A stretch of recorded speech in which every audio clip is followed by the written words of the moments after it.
Bonjour, aujourd'hui on va discuter le Inverse Coffee Cup Vibration Problem.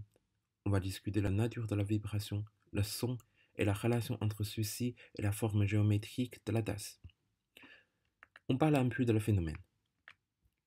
Une tasse sans anse n'est pas très souvent, mais si on attaque sur le bord d'un bol ou d'un verre, le son est toujours la même. Quelle que soit la position d'attaque, ça donne la même fréquence, même couleur de son, même combinaison de l'harmonie. Néanmoins, le son d'attaque d'une tasse avec une anse n'est pas du tout la même chose. Si on attaque aux positions rouge ou position bleue, ça donne deux sons clairement différents en fréquence, basse ou aiguë. Mais en d'autres positions, le son est vraiment ambigu et cacophonique. On ne peut pas identifier la fréquence par les oreilles. Donc, est-ce qu'on peut trouver la forme géométrique d'une tasse à partir de son d'attaque autour du bord de la tasse?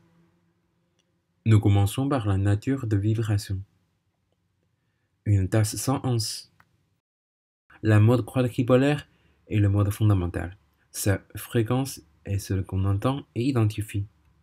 Pour déduire la fréquence de mode quadripolaire, on utilise un modèle simple concernant le rayon, l'odeur et l'épaisseur de la tasse. On suppose que une tasse sans anse est un cylindre creux. Avec les formules d'énergie, on a abouti à cette représentation de fréquence. D'une part correspond au matériau, d'autre part à sa forme. On a réalisé une série de simulations par fusion 360 en base des éléments finis. À gauche, c'est un plot de formules théoriques et en droite, c'est notre résultat de simulation. Et la relation entre la fréquence et le rayon s'aligne très bien à la représentation théorique. On a fait la même chose pour la relation entre l'épaisseur et la fréquence. On ne considère pas l'influence de l'épaisseur du fond de la tasse, ni les émaux, ni les pendures à l'extérieur, mais c'est déjà suffisant pour notre sujet. Et ainsi, il y a plein d'autres modes de haut niveau, mais les fréquences ont dépassé la gamme des oreilles, donc c'est pas très... On introduit une anse. On a détecté les spectres fréquentiels pour différents endroits d'attaque. Voilà mon setup de manip. Une tasse fixée sur plateau tournant, un pendule et un micro. Pour les attaques aux positions parallèles de l'anse, ça donne une fréquence claire de 2842 Hz. Et celui en 45 degrés, c'est plus haut. Par contre, les attaques en d'autres positions donnent une superposition de deux fréquences, c'est pourquoi on a entendu un son ambigu et cacophonique. Pourquoi il y a deux fréquences différentes? C'est parce que l'existence d'une anse va tirer le bord de la tasse quand celle-ci se vibre. Ça donne une masse supplémentaire sur le bord de la tasse, c'est-à-dire ça va changer la masse effective dans le système vibrant. L'anse a brisé la dégénérescence de deux modes de vibration. Mais pourquoi la différence entre les attaques en différentes positions? En effet, l'attaque de DAS va exciter tous les modes de vibration, mais chacune possède différentes intensités. La position d'attaque va décider les nœuds et ventres de vibration. Si les nœuds de vibration coïncident la ventre de mode, ce mode ne peut être entendre quasiment pas.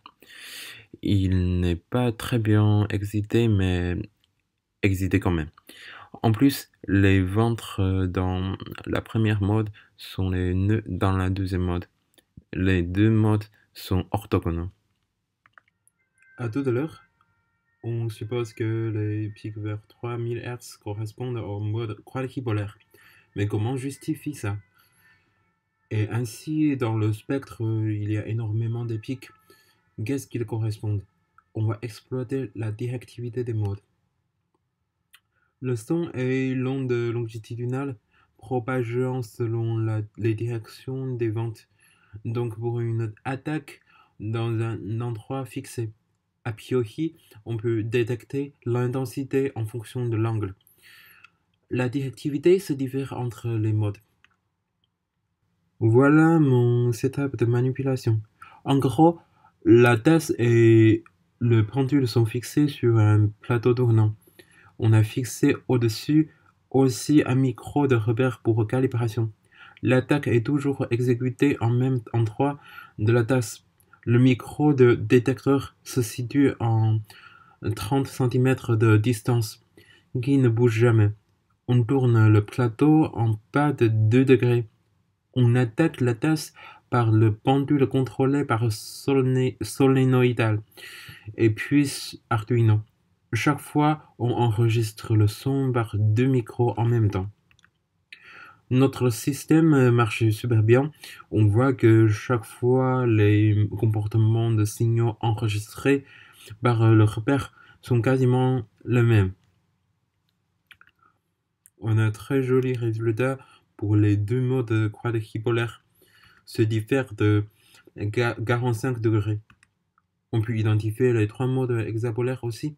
Il y a deux modes où les ventres sont parallèles à l'anse. C'est des deux modes de vibration de l'anse qui séparent ce mode hexapolaire. Jusqu'à maintenant, on a bien étudié les deux modes principaux, ainsi l'effet d'attaque. On revient à notre sujet, notre problème. Une tasse non symétrique, n'importe quelle forme, combien dense, on a toujours deux modes quadripolaires orthogonaux.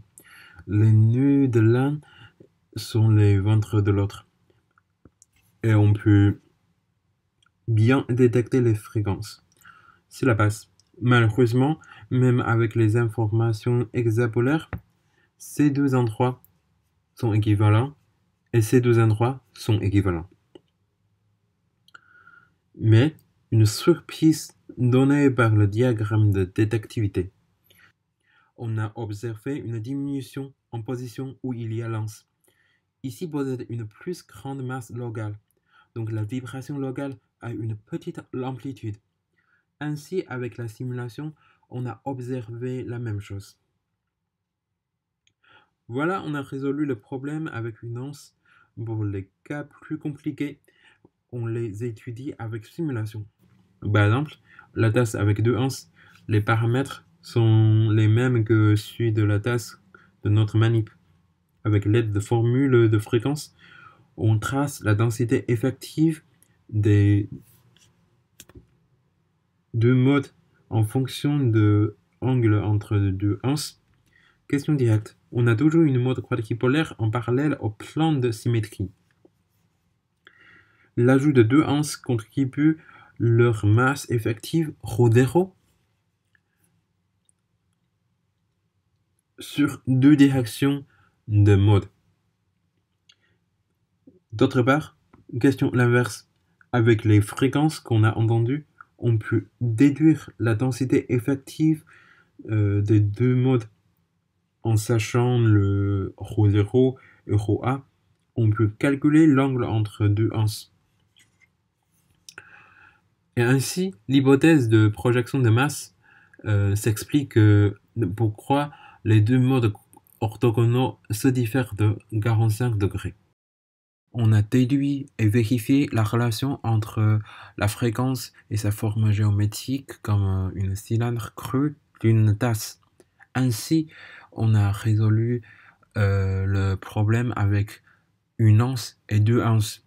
Du coup, on sait déjà que ce problème ne peut pas se résoudre mathématiquement à cause de degrés de liberté. Mais inspiré par le théorème de diffraction dans l'acoustique, on a essayé d'ajouter le degré dans la page de l'information par la notion de directivité.